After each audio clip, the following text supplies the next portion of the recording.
Hello बच्चों, let us read the question. Question says if the straight line x is equal to b, divide the area enclosed by y is equal to 1 minus x whole square, comma y is equal to 0 and x is equal to 0 into two parts r1. r1 कहाँ से कहाँ तक है? 0 से लेके b तक. जो x coordinate है वो 0 से लेके b तक है. And r2 b is less than equal to x is less than equal to 1, b से लेके 1 तक है. Such that r1 minus r2 is equal to 1 upon 4, then b equals 3 upon 4, 1 upon 2, 1 upon 3 and 1 upon 4. तो इसमें से कोई एक option correct होगा. तो आइए सबसे पहले हम इसके लिए की कंसेप्ट को समझ लेते हैं. की कंसेप्ट, तो इसके लिए की कंसेप्ट क्या हो जाएगा? हमें पता है अगर कोई हमारे पास ये इक्वेशन है y is equal to x square, तो इसका ग्राफ कैसा होता है? ये होता है अपवर्ड पैराबोला. ये हमारा अपवर्ड पैराबोला होता है. और इसके अलावा x is equal to constant, कोई भी कॉन्स्टेंट हो जैसे c, तो इसका ग्राफ कैसा होता है? ये ग्राफ होता है हमारा बाई एक्सिस के parallel, x is equal to c. तो अब हमें यहाँ पे क्वेश्चन में क्या दे रखा है? एक स्ट्रेट लाइन दे रखी है x is equal to b, और एक दे रखा है y is equal to 1 minus x का होल स्क्वायर और y इज इक्वल टू 0 और x इज इक्वल टू 0. ये तो y और x एक्सिस ही हो जाएंगी. तो यहाँ पे हम इसका ग्राफ ड्रॉ करते हैं. तो ये हमने ड्रॉ किया. ये हमारी x एक्सिस यानी कि x इज इक्वल टू 0 हमारी x एक्सिस ही हो जाएगी और y इज इक्वल टू 0 हमारी y एक्सिस ही हो जाएगी. और हमें दे रखा है y is equal to 1 minus x का होल स्क्वायर और इसके अलावा x is equal to b, ये दे रखा है. तो यहाँ से अगर हम इसका होल स्क्वायर ओपन करें तो क्या हो जाएगा? ये हो जाएगा 1 प्लस एक्स स्क्वायर और माइनस का 2x, यानी कि यहाँ पे प्लस का एक्स स्क्वायर है. तो ये अपवर्ड पैराबोला ही बनेगा. तो ये कहाँ से बनेगा? ये बनेगा इधर से. ये हमारा पॉइंट 1 है, तो इधर से हमारे पैराबोला जाएगा. ये हमारा ये इस तरह से ये पैराबोला ये हमारा जाएगा. उसके अलावा x is equal to b, तो x is equal to b को भी हम ड्रॉ कर देते हैं यहाँ पे. तो जो हमारा जो b होगा वो 0 और 1 के बीच में ही लिया जाएगा, क्योंकि जो हमें यहाँ पे रीजन दे रखे हैं 0 से b और b से 1, तो कुल मिला के हमें यहाँ से यही लग रहा है कि 0 और 1 के बीच में ही b होगा. तो हम ये हमारा 0 हो जाएगा, ये हमारा यहाँ पे फिर b हो जाएगा. तो x is equal to b हमारा, ये लाइन हम इसको ड्रॉ कर देते हैं, x is equal to b. तो अब हमारा कॉमन रीजन क्या बन रहा है? कुल मिला के ये हमारा पूरा ये कॉमन रीजन बन रहा है. तो अब हमें इसका इंटीग्रेशन करना है, मतलब एरिया कैलकुलेट करना है with the help of integration. तो कैसे करेंगे? तो ये हो जाएगा सबसे पहला 0 से b. 0 से b में क्या आ रहा है? पैराबोला आ रहा है. तो पैराबोला क्या है? 1 माइनस एक्स का होल स्क्वायर और ये dx. तो ये हो जाएगा 1 माइनस एक्स का होल क्यूब और अपॉन में ये हमारा माइनस एक्स है तो ये माइनस 1 हो जाएगा और इनटू में 3 हो जाएगा, क्योंकि x की पावर n dx क्या होता है? ये होता है x की power n plus 1 upon n plus 1 और प्लस का c.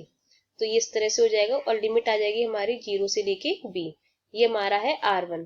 r1 है हमारा 0 से लेके b तक, तो ये हमारा r1 है. ये r1 इज इक्वल टू, तो यहाँ से हमारा r1 कितना हो जाएगा? ये हमारा माइनस 1/3 बाहर निकाल देते हैं और लिमिट यूज करेंगे तो ये हो जाएगा 1 माइनस b का होल क्यूब और यहाँ से 1 माइनस 0, तो 1 माइनस 0 कितना हो जाएगा? 1. तो ये बीच में माइनस साइन. तो ये हमारा आ गया r1. ऐसे हम r2 कैलकुलेट कर लेते हैं. तो r2 कितना हो जाएगा? r2 इज इक्वल टू, ये आएगा हमारा b से लेके 1. ये हम b को थोड़ा सही से लिख देते हैं. ये जो b है इसको हम यहाँ लिख देते हैं, ये b. तो r2 क्या हो जाएगा? b से लेके 1 और इसमें भी क्या आएगी? पैराबोला की इक्वेशन आएगी. तो 1 माइनस एक्स का होल स्क्वायर dx. तो इसका हम इंटीग्रेशन करेंगे. r2 इज इक्वल टू, ये हो जाएगा 1 माइनस एक्स का होल क्यूब और अपॉन में ये माइनस एक्स है तो माइनस का 3 हो जाएगा नीचे और लिमिट आ जाएगी हमारी b से लेके 1. तो ये क्या आएगा? 1 माइनस 1, तो ये तो 0 हो जाएगा और दूसरा क्या आ जाएगा? 1 माइनस b का होल क्यूब. तो r2 हमारा हो जाएगा माइनस का 1/3 कि 0 माइनस 1 माइनस b का होल क्यूब. तो यहाँ से r2 इज इक्वल टू कितना आ जाएगा? माइनस माइनस प्लस हो जाएगा. तो ये 1/3 1 माइनस b का होल क्यूब. तो ये r1 आ गया और ये r2 आ गया. तो अब हमें क्वेश्चन में क्या गिवन है? r1 minus r2 is equal to 1/4. तो इसको लेते हैं हम. यहाँ से हमें गिवन है, given r1 minus r2 is equal to 1/4. तो r1 क्या है? r1 हमारा ये है माइनस 1/3 1 माइनस b का होल क्यूब माइनस 1. तो यहाँ से हम एक काम करते हैं, माइनस का अंदर मल्टीप्लाई कर देंगे तो हमारा क्या बन जाएगा? माइनस का 1 माइनस b का होल क्यूब प्लस का 1 और अपॉन में 3. ये हो जाएगा, और माइनस ये R2 की वैल्यू कितनी है 1/3, 1 माइनस b का होल क्यूब और इज इक्वल टू 1/4 ये है।